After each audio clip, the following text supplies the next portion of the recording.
Hello, I want to share a story with you. It's not a story from books, but from the land itself. Here in these beautiful green hills of Nagaland, my people have lived for generations. Our history isn't written down on paper. No, it's carved right into the mountainsides. You can see it reflected in the rivers, and it's told by the stars in the night sky. This is the story of our living knowledge. You see, this is the truth we live by. To really understand us, you have to understand our connection to the world all around us. Our science, our art, our very survival. It all comes from listening to the earth. So come, let me show you what these mountains have taught us. And this is the big question, isn't it? It's the one we face every single day. As the world changes so fast, we fight to hold on to the wisdom of our forefathers. You know, it's a wisdom that has kept us fed, it has sheltered us, and it has guided us for centuries. So how do we keep that flame alive for the generations to come? Let's start with the source of all life here. Our story really begins, as all life does, with water. Up here in the hills, survival depends on your ability to work with the land, not against it. Over 70% of my people are farmers, and our staple, our very life, is rice. So learning how to guide the rain from the sky down to our fields, well, that was our first and most important lesson. Just look at this. These terraces are a marvel, aren't they? Carved by the hands of our ancestors, with no modern machines at all. Each one is a legacy, owned by a family and passed down and down through the generations. This is the landscape of our community. It's a story of shared effort and just incredible skill.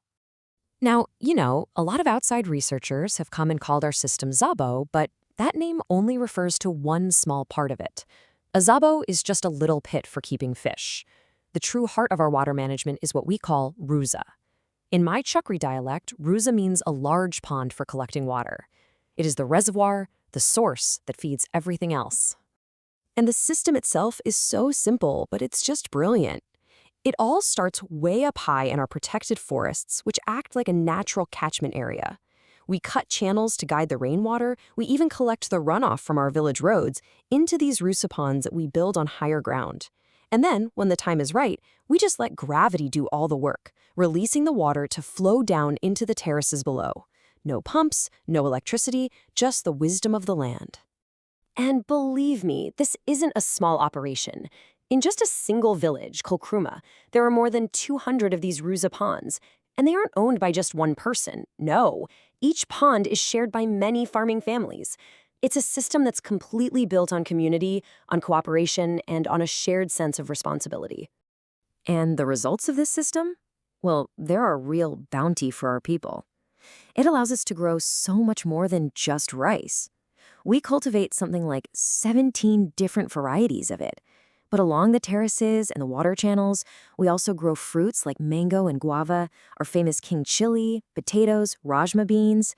It's a whole ecosystem of food that keeps us going. So, from the earth, we now look up to the sky. Because managing water was one part of the puzzle, but knowing when to plant, when to harvest, and when to celebrate, that required a whole different kind of knowledge, one that was written in the sun, the moon, and the stars. We actually had specialists for this, the Kamivo Wu. You could call them our chief calendar keepers. These were experts at reading the sky and all the seasonal signs around us. The flowering of certain plants, the arrival of particular birds. They would process all this information and then share it with everyone, so the entire community could move together, in rhythm with the seasons. You see, our ancestors maintained 2 calendars, each one for a very different but very vital purpose. The lunar calendar, that was for our cultural life. It told us the 12 months, and it set the dates for our sacred holidays, our Jena, and all our festivals. But the solar calendar, that was for our survival. That calendar told us when the seasons were turning, when to prepare the fields, and most importantly, when to plant our crops. So how did they track the solar years so perfectly, without any modern tools? They didn't need them. The answer was right there in front of them, every single day. The mountains themselves, they became our great clock. From a fixed point, they practiced what we call horizon sun watching. Any elder could be a sun watcher. From a specific spot, they would just watch where the sun rose against the mountain peaks on the horizon. As the seasons changed, the position of the sunrise would shift along that horizon. And when the sun rose behind a particular prominent peak, they knew with absolute certainty that it was time to plant. This is what ensured our food security year after year. So we've spoken of the water, and we've spoken of the sky. This knowledge has sustained us for so long. But it isn't automatic. It's fragile. It has to be taught, it has to be learned, and it has to be practiced.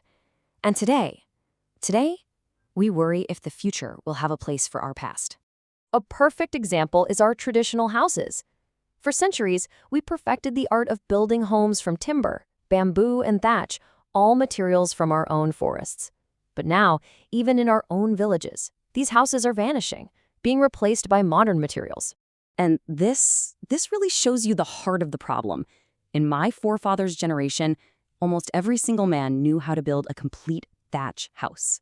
Today, we believe less than a fifth of our youth possess that skill. The chain of knowledge is breaking, and with it, a part of our self-sufficiency is breaking too. You have to understand, when we lose the skill to build a house like this, we lose more than just a building technique.